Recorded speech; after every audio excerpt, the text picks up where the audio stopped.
Samedi, les footballeurs du Saint-Paul Sport, en blanc, recevaient ceux de Tartas pour le derby landais de Régional 1.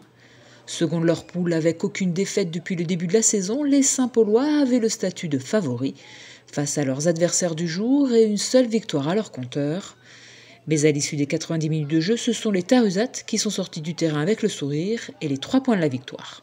C'est un résultat quasi inespéré. On vient dans un club qui n'a pas perdu un match depuis le début de l'année, qui en met 7 la semaine dernière. Nous, on arrive à une autre équipe de jeunes.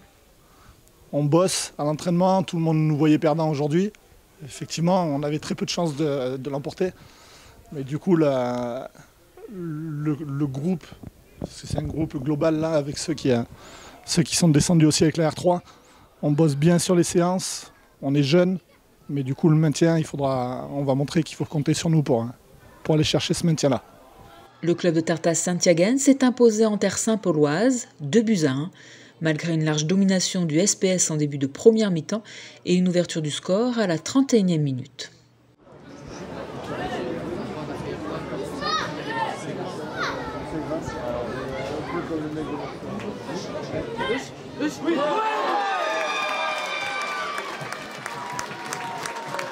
Tartas égalise 3 minutes plus tard.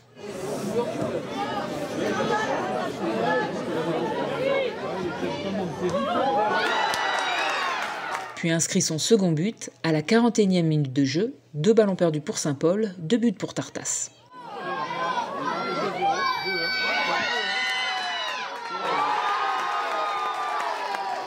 On avait un plan de jeu qui était de jouer bas, parce qu'ils ont des joueurs qui vont plus vite que nous, qui ont plus d'expérience. Donc dans le jeu court, on savait que ça allait être compliqué.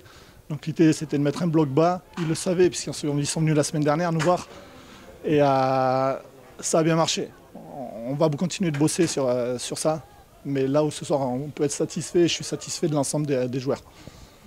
Déçu du résultat, on fait une très bonne entame de match, 25 très bonnes premières minutes. Après, on a un trou de 20 minutes. On perd un ballon et on est puni, on perd un duel et on est puni derrière. Donc voilà, 100% de réussite pour Tartas. Maintenant, sur la deuxième mi-temps, il n'y avait pas photo. Je pense que c'est un miracle qu'on n'arrive pas à marquer. On est à 10 pendant 30 minutes et on a le monopole du ballon, on a toutes les occasions. Donc voilà, c'est ce que je viens de leur dire.